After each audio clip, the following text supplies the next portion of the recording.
Okay, अच्छा अब एक और मेथड है कि जी इन केस आपकी सैलरी के ऊपर टैक्स लगता है और वो टैक्स आपका एम्प्लॉयर पे कर देता है, तो फिर क्या होगा? क्या आपका एम्प्लॉयर अगर आपको आपका टैक्स आपकी बिहाफ के ऊपर टैक्स दे देगा तो क्या वो आपकी अर्निंग होगी कि नहीं होगी? कि आपका टैक्स पे करना किसकी जिम्मेदारी है? आपकी अपनी जिम्मेदारी है। लेकिन आपका एम्प्लॉयर कहता है कि नहीं जी, इस तरह से है कि आपके ऊपर जो टैक्स बनता है वो हम लोग ही आपका टैक्स भी पे कर देंगे, तो इट मीन्स आपको एक एडिशनल इनकम मिल गई अपार्ट फ्रॉम दी सैलरी। तो एक यहाँ पे इस एक्सरसाइज में ये है कि अगर आपको टैक्स फ्री सैलरी मिल रही है कि आपकी सैलरी की और टैक्स भी एम्प्लॉयर ही पे कर रहा है, तो इसका मतलब है वो जो सैलरी है वो भी आपकी अपनी इनकम है। So now let's move on. इस एक्सरसाइज को साथ पढ़िए आप। साथ, have you arrived? Yes, sir. जी बेटा, ये एक्सरसाइज पढ़े। The employer of Mr. Usman has undertaken to bear the amount of tax on his salary income of rupees 2 million. Compute the tax liability of Mr. Usman for the year. For the sake of simplicity, ठीक है, हम यहाँ पे assume करते हैं, actual rate नहीं ले रहे, हम यहाँ अज्यूम करते हैं कि लेट सपोज इसकी 2 मिलियन के ऊपर टैक्स का रेट बनता था 15%। तो हमने कहा जी इसका 15% बनता है, तो 2 मिलियन का 15% कैलकुलेट करें, क्या बनेगा? 2 मिलियन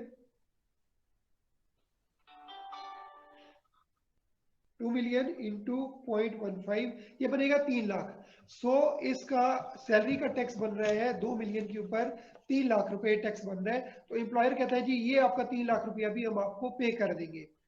सो ये इसकी सैलरी इज ₹2 मिलियन, उसके ऊपर टैक्स 15% बनता है 3 लाख रुपए, और ये 3 लाख रुपया इसका एम्प्लॉयर कहता है कि वो मैं पे करूंगा।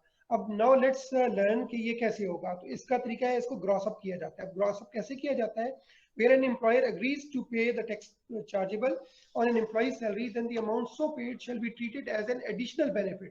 So ये 3 लाख भी उसकी इनकम में ऐड अप होगा to the employee. The salary income of the employee shall be grossed up by the amount of tax payable by the employer. So let's learn ये कैसे होगा कि 2 मिलियन के ऊपर उसका जो टैक्स 15% के हिसाब से लेट सपोज बनता था 3 लाख रुपए, तो इसका मतलब है उसने 2 मिलियन भी अर्न किया और 3 लाख रुपए भी सैलरी उसने अर्न की, तो उसकी टोटल सैलरी 2.3 मिलियन होगी।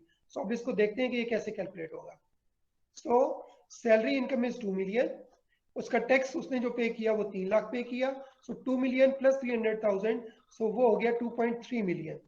सो 2.3 मिलियन इसका हो गया इनकम।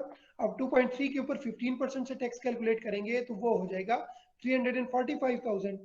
सो 345,000 इसकी टैक्स लाइबिलिटी है, और ऑलरेडी उसके एम्प्लॉयर ने उसका टैक्स 3 लाख पे किया हुआ है। सो इट मीन्स के ये 345,000 में से 3 लाख निकल जाएगा, तो 45,000 इसको ये पे करना पड़ेगा। However if the extra tax is also borne by the employer, अगर यहाँ पे ये 3 लाख रुपए पे कर रहा है, एम्प्लॉयर कहता है जी कि ये 45,000 रुपया भी हम पे करेंगे। एक तो उसने 3 लाख पे किया, लेकिन उसके ग्रॉस अप करने की वजह से उसको 45,000 एक्स्ट्रा टैक्स हिट हो रहा है। अगर एम्प्लॉयर कहता है जी कि ये 45,000 भी हम पे करेंगे, तो फिर क्या होगा? If the extra tax is also borne by the employer, the gross salary and rate applicable have to be worked out again by making addition in 2 or 3 or 4 steps.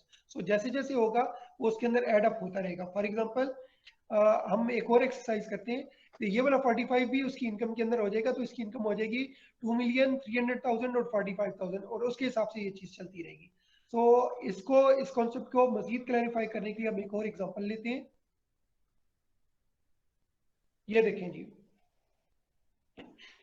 इन साहब की सैलरी है 1,550,000 रुपीज, ठीक है।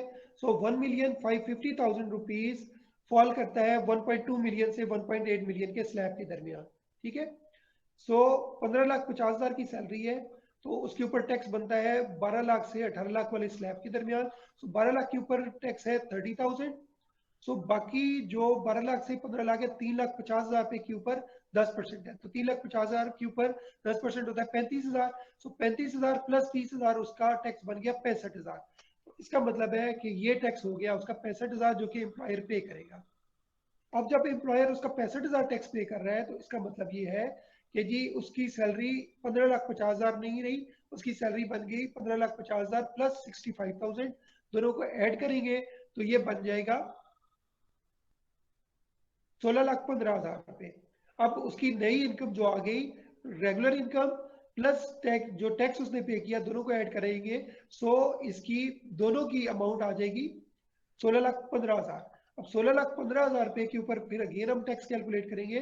16,15,000 रुपए को अगर हम देखें तो 12 लाख के ऊपर 30,000 रुपए टैक्स है, और रिमेनिंग जो अमाउंट है 4,15,000 उसके ऊपर टैक्स बन रहा है 10% के हिसाब से 71,500 रुपया।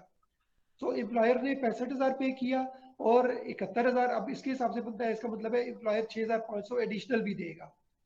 सो ये 6,500 एडिशनल जब ऐड करेंगे तो ये बन जाएगा 16,15,000 प्लस 6,500, तो ये बन जाएगा 16,21,500।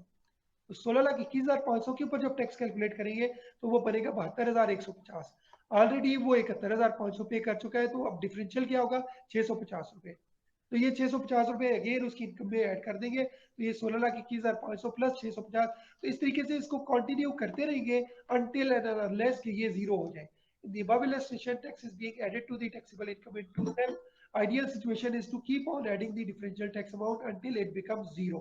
So difference जैसे ही जीरो हो जाएगा तो इसका मतलब है उसकी सारी इनकम के ऊपर सारे टैक्सेस का इम्पैक्ट आ जाएगा। तो इस तरीके से ये टैक्स कैलकुलेट किया जाता है अगर एम्प्लॉयर उसका टैक्स पे करता रहेगा। मैं दोबारा रिवाइज करता हूँ। इसकी रेगुलर सैलरी इनकम थी 15,50,000। 15,50,000 रुपए के ऊपर टैक्स कैलकुलेट किया तो 65,000 आ गया। ये 65,000 उसके एम्प्लॉयर ने कहा जी जो भी टैक्स आएगा वो पे करते रहेंगे। सो ये 65,000 इसकी इनकम के अंदर एडअप होकर 16,15,000 आ गया। इसके ऊपर टैक्स कैलकुलेट करेंगे तो वो बनता है 71,500। ऑलरेडी उसने 65 की लाइबिलिटी ली हुई है, तो वो कहता है जी 71 तक मैं दूंगा, तो 71 में से ये करेंगे तो इसका मतलब 6,500 वो एडिशनल दे रहे हैं। ये भी इसकी इनकम का हिस्सा बन जाएगा 6,500। तो ये नई इनकम इसकी बन जाएगी 16,21,500। इसके ऊपर टैक्स कैलकुलेट करेंगे तो ये 72,150 बन रहा है। इसका मतलब है 71 तक उसने पे किया, अब एडिशनल टैक्स कितना गया 650। तो इस 650 को अगेन इनकम के अंदर एड अप करके, तो जब तक ये डिफरेंस जीरो नहीं होता तो इसकी इनकम में एड अप होता रहेगा और इस तरीके से ये कैलकुलेट होती रहेगी चीज।